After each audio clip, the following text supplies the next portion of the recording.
बहुत समय पहले की बात है।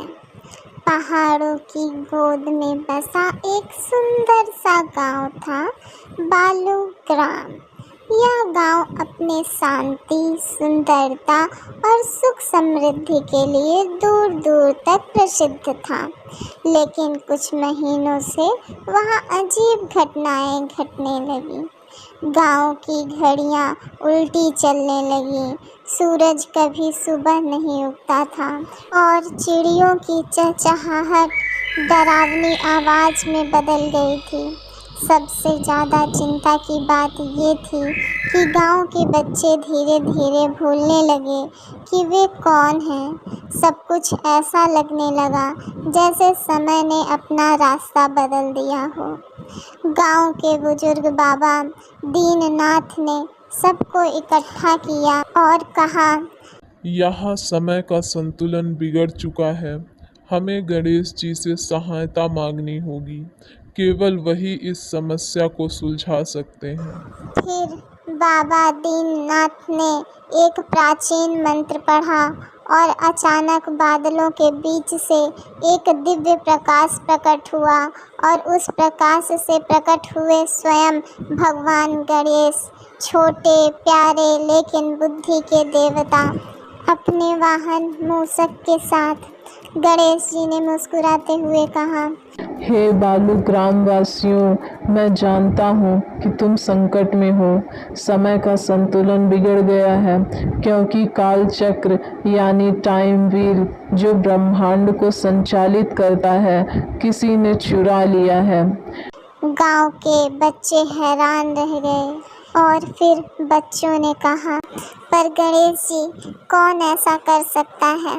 फिर गणेश जी ने गंभीर होकर कहा, अंधकार का स्वामी कर्णाक्ष वह समय को अपने वश में करके सारा संसार अंधकार में डुबोना चाहता है।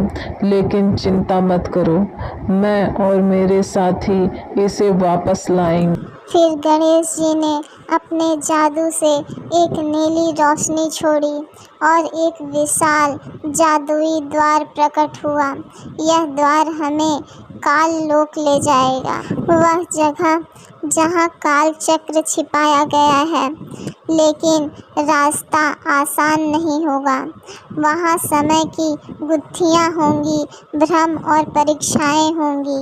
गणेश जी के साथ गांव के 3 सबसे समझदार बच्चे मीरा, गोपाल और छोटू भी चल दिए। फिर सबने जादुई द्वार पार किया और पहुंच गए एक रहस्यमय धुंध से भरी दुनिया, काल लोक में। फिर जैसे ही वे आगे बढ़े, उन्हें एक जगह मिली जहां समय उल्टा चल रहा था। पुराने फूल फिर से कली बन रहे थे, पक्षी पीछे उड़ रहे थे और बच्चे बड़ों में बदल रहे थे। यह काल विपर्यन क्षेत्र था। गणेश जी ने कहा, यहाँ हर चीज उल्टी होती है। केवल वही आगे बढ़ सकता है जो उल्टे में सही देख सके। मीरा ने उल्टा पहेली पढ़ी।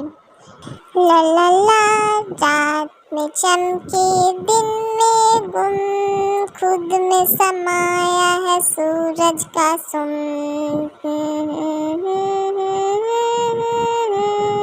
खुद में समाया है सूरज का सुम।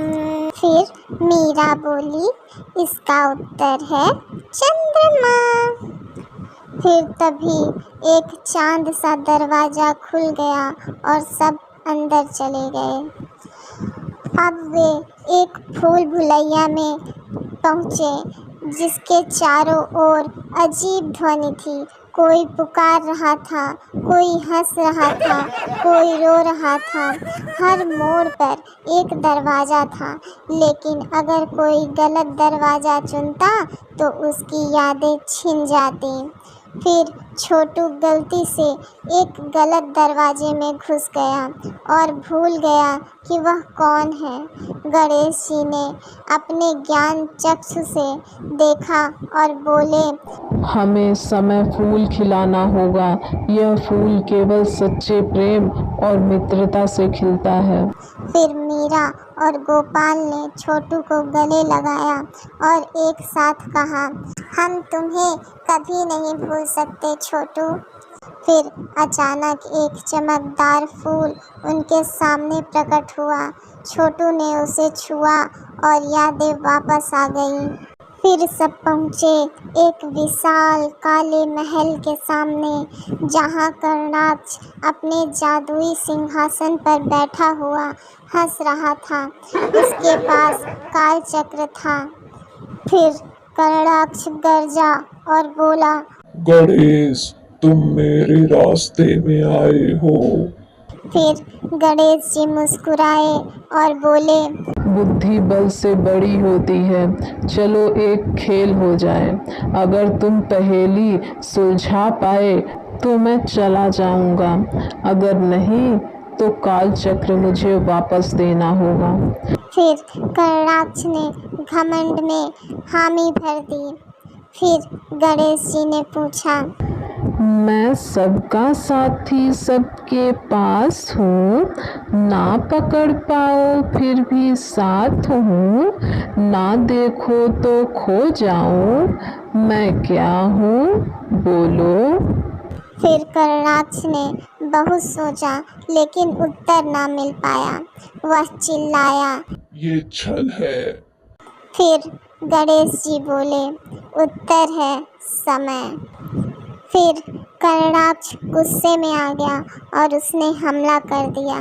फिर गणेश जी ने अपने एक ही हमले से कर्णाक्ष का खात्मा कर दिया। उसके बाद फिर से एक नई सुबह हुई और चिड़िया गाने लगी और समय फिर से सही चलने लगा।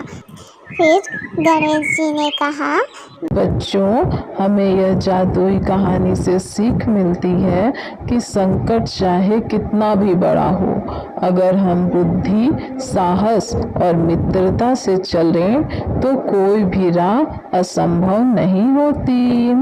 Thank you for watching. अगर वीडियो अच्छी लगी हो तो वीडियो को लाइक करें, कमेंट करें एंड चैनल को सब्सक्राइब ज़रूर कर लें और बेल आइकन को दबा लें, ताकि जब भी हम कोई न्यू वीडियो अपलोड करें तो सबसे पहले आप तक पहुँचे। Thank you.